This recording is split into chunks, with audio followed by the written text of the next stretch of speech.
Yesterday, he told us how to spot a cheater. Today, how to catch a liar.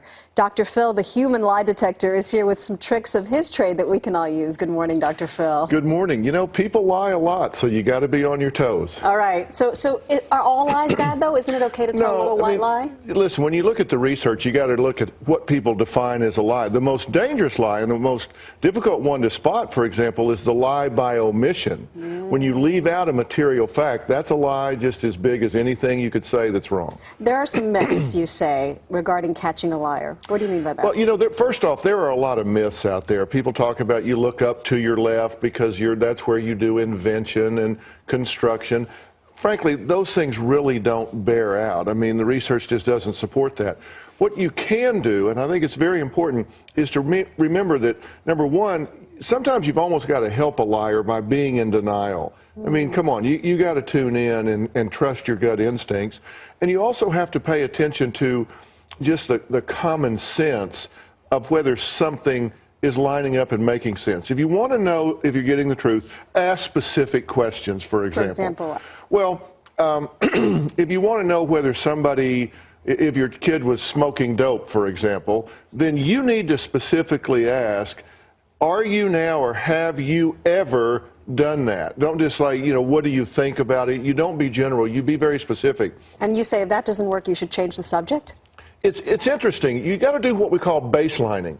You talk to somebody and see how they're behaving. Change to a safe subject, and if they become more fluid in their motions, if their breathing gets more regular, then all of a sudden, you know, wait a minute, they were aroused when I was talking about that, and that's what a polygraph operator picks up on.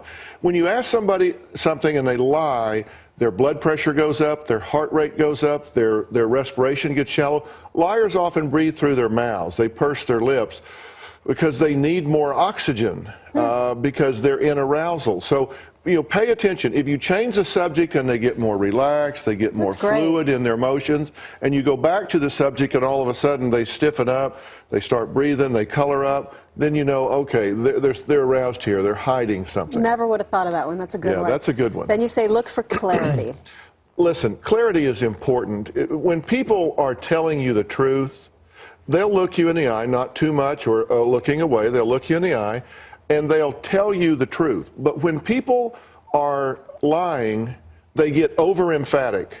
For example, I did not do this. We heard that. I did not have sex with that. Well, I was going to let you say that instead of me. But, you know, that's exactly right. They're over-emphatic, and they won't realize that. They'll oftentimes, they won't use contractions. You know, they'll say, if they're not lying, they'll say, I wasn't there.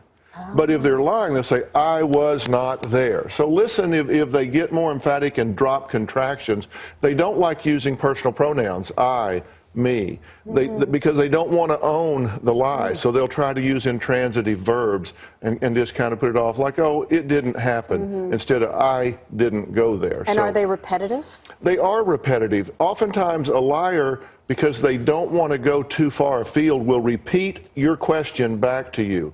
They'll say, did you drive over there last night? I did not drive over there last night. They'll repeat it back to you. And liars are often too rehearsed. They've got a story, and they'll repeat key phrases over and over and over across time. It's really common sense. If you dial into this, you trust your gut instincts. Don't worry about all of these myths. Look at things like eye contact. Do their pupils contract? What's their breathing like? Do they behave differently when you're on a safe subject?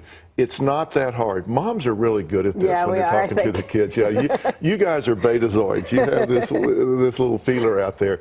It's really common sense. And we kind of can be human polygraphs if we give ourselves time. Thanks, Dr. Phil. All right, see you. A lot happens early on The Early Show, weekday mornings on CBS.